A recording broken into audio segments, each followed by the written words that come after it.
책을 읽으셨네요. 제가 몇 가지만 여쭤볼게요. 엄마, 아빠, 직계가족 중에 아토피, 천식, 비염 같은 거 있으신 분 계세요? 남편이 비염이고요. 네. 예. 건대병원 갔더니 저한테 피부 성향이 제 성향을 닮았다고 그러더라고요. 저도 이 모기 물린 게 되게 오랫동안 하얗게 자국이 있었거든요. 그건 엄마한테 유전 받은 것 같다고 이렇게 얘기하시더라고요. 음, 근데 저는 사실 알레르기 검사 해보진 않았어요. 네.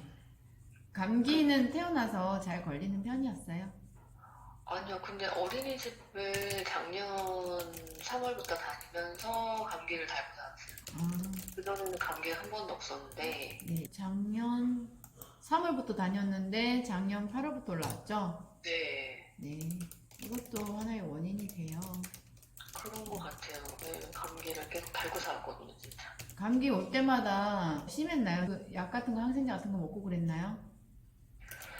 근데 그 중이염 왔을 때는 먹었어요. 중이염이 왔어요? 네, 열도 나고 그랬나요? 네, 열도 같이 오고 그래서.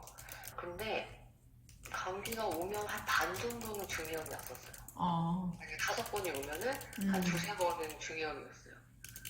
지금 말씀해주신 거 안에 답이 다 들어있거든요. 그래요? 음, 네.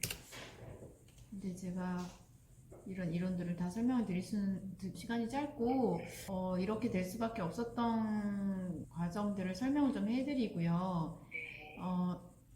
나의 피부가 엄밀히 따지면 아토피가 맞기는 해요. 그래요? 예, 왜냐하면 일단 IG 알레르기 수치도 높고, 네. 검사에서 진먼지 찐득이나 계란이 나왔잖아요. 그게 안 나와도 아토피가 있어요. 그런데 지금까지는 괜찮다가 그럼 왜 이제 네. 나타나나? 그런데 아토피는 그럴 수 있어요. 아, 그나마 어렸을 때는 괜찮았는데 제가 봤을 때는 어린이집을 다니기 시작하면서 면역력이 떨어지고 감기가 자주 걸리면서 또 항생제도 한 번씩 접하게 되고 이러면서 이제 악순환의 반복이 되거든요. 근데 면역력이 떨어지는데 이 아이는 알레르기 기질은 선천적으로, 그러니까 유전적으로 가지고 있어요. 지금 아빠도 비염이 있고 엄마도 알러지 기질이 있거든요. 다만 성인이 됐기 때문에 피부로 막 증상이 나타난다거나 비염이 엄청 심하거나 이러진 않은데 유전적으로 가지고 있어요.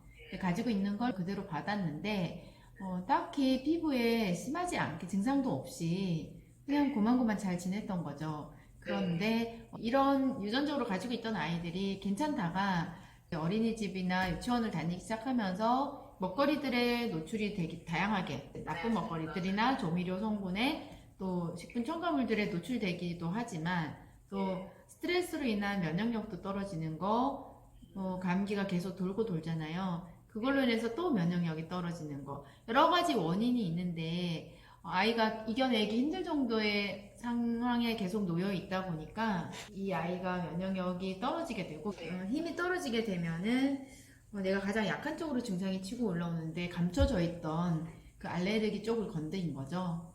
네, 그렇게 되는 건데, 사실 모기만 안 물렸다면 또 그냥 지나갈 수 있어요. 근데 알러지 기질이 있다 보니까 모기 물렸을 때 모기 알러지 있는 아이들이 되게 많아요. 그래서 우리 보통 물렸다가 한 2, 3일 가렵다가 없어지고 그러잖아요. 그런데 아토피가 있는 아이들은 거기가 팅팅 부어요. 네, 맞아요. 부어서 잘못 관리하면 이제 농가진이 와버리는 거죠. 네. 예, 그때 아마 그게 왔던 것 같고요. 그게 왔을 때 사실은 관리를 잘 해줘서 마무리를 해야 되는데 여기 아토피하고 농가진이 공존을 해요, 거의. 네. 예, 그냥 농가진만 오는 경우도 있는데 기질이 있다 보니까 농가진도 그렇고 무사마귀는 제가 봤을 때는 아닌 것 같고요. 예, 근데 면역력이 떨어지고 알러지 기질 가지고 있으면 물사마귀도 잘 생겨요. 모기로 인한 농가진이 왔었을 것 같은데 그것을 스테로이드를 쓰기 시작하면서 스테로이드는 원인을 해결하는 방법이 아니라 가라앉혀 주는 방법이잖아요. 그래서 바를 때는 효과가 있기도 하고 없기도 하지만 막상 안 바르면 심해져요. 네. 그런데 이 염증을 동반한 이런 양상은 스테로이드가 잘 듣질 않아요.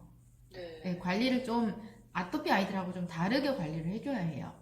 그래서 단계적으로 염증부터 잡고 그 다음에 아토피가 남으면 그걸 없애야 되거든요. 근데 아까 엄마가 이게 아토피가 아닐 거라고 생각을 하셨지만 이게 아토피냐 뭐 습진이냐 농가진이냐 그런 게 중요한 건 아니에요. 문제는 어떤 약을 썼을 때 또는 스테로이드를 썼을 때 항생제를 썼을 때 쉽게 좋아지지 않는 게 문제이고요.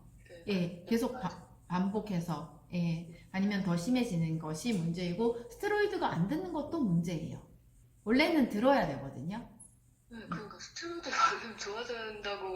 그거는 이제 염증이 공존해 있기 때문에 염증은 스테로이드보다 다른 방법으로 했을 때 더 잘 듣거든요. 근데 그런 와중에 이제 토탈 알러지 결과를 보면 수치가 높은 걸 봐도 이 아이는 알레르기로 기인한 이 증상이구나. 결국은 이제 아토피인 거죠. 네. 병원에서도 당연히 아토피 진단을 받았고 병원에서 아토피가 아니라고 해도 저는 아토피라고 했을 거예요.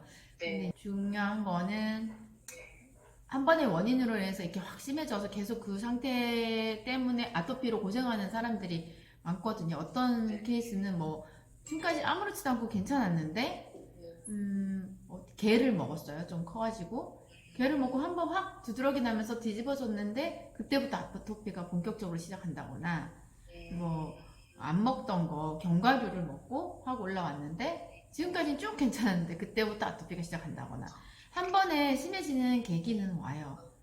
네네. 그래서 결국은 이것도 굳이 완정에서는 아토피에 준해서 그냥 관리를 하시면 되는데 약간 다른 아이들 아토피 관리하는 거 하고는 좀 달리 해줘야 돼요. 그래요? 예, 이거는 관리를 조심스럽게 해줘야 되는 부분이고 그냥 아토피처럼 관리하시면 안 되고요. 그리고 좀 안타까운 게 처음에 바로 오셨으면 너무 오래 6개월 동안 막 약을 막 이렇게까지 쓰지 않고 오셨으면 조금 더 쉽게 잡을 수 있는 것을 사실 스테로이드를 뭐 리도맥스든 락티케어든 약한 등급이라 하더라도 이전에도 뭐 매일은 아니어도 계속 꾸준히 한 총 6개월간 발랐다면 그 바른 것에 대한 대가를 치러야 돼요. 왜냐면 스테로이드는 쓰다가 중단하면 굉장히 심해진 현상이 나타나거든요. 그거를 겪어야 되는데 완정을 하면서 그걸 겪으니까 완정 때문에 심해졌다고 착각하시는 분들이 계신데 그건 아니고 이것을 해결을 해줘야 돼요. 발음으로 인해서 피부가 당장은 좋아졌었어도 피부의 손상 눈에 보이지 않게 모공의 기능, 세포 재생의 기능, 땅구멍의 기능들이 정상의 역할을 하질 못해요. 그래서 약으로 발라버린 아토피 부위나 습진이나 어떤 상처들에 약으로 가라앉히면 자연적으로 쉽게 잘 안 가라앉는 이유가 그거거든요. 그래서 그걸 약의 영향을 받았던 피부들이 벗겨지고 새살 오르고 몇 번을 반복하면서 깊은 약의 영향을 받지 않았던 피부가 올라와야 되는데 그게 기본적인 시간이 많이 요해요. 또 하나 이 피부로 증상이 나타났다는 거는 단순히 피부만의 문제가 아니거든요. 내면의 문제가 드러난 거예요. 그래서 내면을 튼튼하게 해줘야 되는 부분이 있어요. 그리고 또 스테로이드도 피부를 통해 스며들어와서 모세혈관을 통해 흡수되어져서 우리 몸으로 들어가기 때문에 이 아이가 그 바른 부위만의 문제가 아니라 들어가서 내 몸에 부신피질 호르몬에 영향을 미쳤단 말이에요. 그러니까 완정을 할 때 그 스테로이드 영향 받았던 몸이 난리가 날 거거든요. 다른 피부로 이제 확 올라왔을 때 그것을 해결해주는 것 또한 해결을 해줘야만 계속 올라오는 악순환의 반복이 끊어지고 또 좋아지지 않는 이 문제가 해결이 되기 시작해요. 그래서 결국은 어떤 문제로 인해서 약을 썼지만 이 약에 의해서 제2의 제3의 문제가 생기게 되는 그런 형태로 가는 것이 아토피나 스테로이드의 문제점이에요. 물론 정말 꼭 써야 될 때는 써야 하긴 하지만 쓰지 않고 버틸 수 있으면 방법이 있다면 하는 게 제일 우선으로 좋고요. 이왕 써버렸다면 다시 정상의 기능으로 돌아가기 위해서 쓴 것에 대한 처리를 해줘야 되는 부분이 있어요. 그것을 완정으로 진행을 하게 되는 거고요. 그리고 또 하나는 이게 차라리 진단받고 나서 병원 가기 시작하면서 꾸준히 이제 약을 썼잖아요. 보통은 아예 처음부터 아토피라고 하면 엄마들이 최대한 안 쓰려고 막 이렇게 노력을 하거든요. 전 아토피가 아니에요. 네, 맞아요. 그래서 방법이 오히려 이제 그게 한정일 수 있어요. 뭐 네. 아토피든 아니든 이렇게 많이 쓰는 거는 좋지 않고 결국은 또 잘 듣지도 않았잖아요. 네. 잘 듣지도 않았거니와 그러면서 더 쓰게 되는 현상이 나타나게 되고 또 하나 이 아이가 이제 발라서 붕대로 감아갖고 깊숙이 스며들게 했단 말이에요. 한 달 반 동안. 네. 예. 그랬을 때 스테로이드의 영향을 깊이 받았잖아요. 그러니까 회복이 또 시간이 걸려요. 걸리는데 원래 없던 아이였다 보니까 그건 하나의 장점이에요. 그래서 염증부터 잡아주고 그 다음에 아토피를 잡으러 들어가야 되는 거예요.